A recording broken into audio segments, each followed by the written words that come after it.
All right, folks, let's get this show on the road. As usual, let's do a sound check. I don't know if you guys can hear me.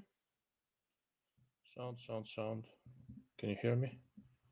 Can you hear me? Can you hear me? Okay, that looks like you can hear me. If you're watching this live and you can't hear me, please post something in the comments so that I have direct confirmation. I have a few people over, so before I get to the specific subject of prismatic rifle scopes, some basic general announcements, and what is going to become my custom, the Guess the Booze contest. I've got this here copper flask with a hard liquor of unidentified origin. So you can figure out what it is. I'm going to pour it in front of you. So there are no tricks. It's the stuff coming out of the flask. Okay. If you can figure out what it is, I'll send you a Dark Lord of Optics t-shirt like this one in your size. Okay. I will even give you a hint. Okay, loud and clear. Thank you, sir. I will give you a hint. It is not the same booze as last two live casts. Cheers. That is good stuff. Anyhow, where was I? Yeah, so some general announcements. I am, as ever, looking at a bunch of stuff. Some new scopes coming, old scopes going. At this point, I am sort of getting to the stage where I'm no longer taking in new scopes for review. There's just too much stuff here I need to wrap up with. Another interesting thing that's been happening, and it really has accelerated lately, is the number of okay.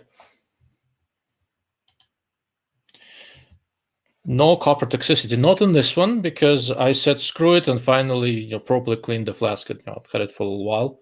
I put some water in it, boiled it, cleaned it, rinsed it. So no copper toxicity this time. Like, before I started using this flask, I had a full head of hair, But anyhow, so where was I? Yes. I'm getting so many questions via private messages on the different forums, Facebook, Instagram, etc., that I am physically running out of time. Between the whole COVID business of my kids still doing school from home and my day job and my family and all the different things I need to do, it's becoming increasingly difficult for me to give you guys a good, detailed, appropriate answer, which is what you expect from me. As it continues, here is what it's going to go. So if you are a subscriber or member on my darklordofoptics.com website, then you basically have dibs on my time. You get first priority. And I'll get to everything else as fast as I can. What I think I'm going to start doing is so I've been doing this live cast pretty consistently when I don't have COVID every 2 weeks. So what I'm going to start doing, if I have time, I'm going to dedicate a live cast or maybe add occasional ones in between to just answering questions that have come in during the previous couple of weeks, at least the questions that I find interesting. So if you send me a message on Sniper's Hide, Facebook, Instagram, and then you did not get an answer quickly, I might just drop you a line that I'll answer it live on air. It's gonna be, I think it's gonna be easier for me to put together, a few questions and go through them in this format than to type them all out individually and maintain this conversation. And this also gives you a chance to ask a follow-up question in real time. Okay, I hope you guys are okay with this. I apologize, but there's only so much time in a day. There's a lot of you and one of me, and I'm stretched thin. I'm basically at the limit of how much time I can spend typing up answers. Okay, that's sort of one of the reasons why I originally set up my darklordofoptics.com website, so that direct access is hidden behind a paywall. I know it's not fair, and it's not nice, and I don't particularly like it, but time is time, and I don't have an infinite amount of it.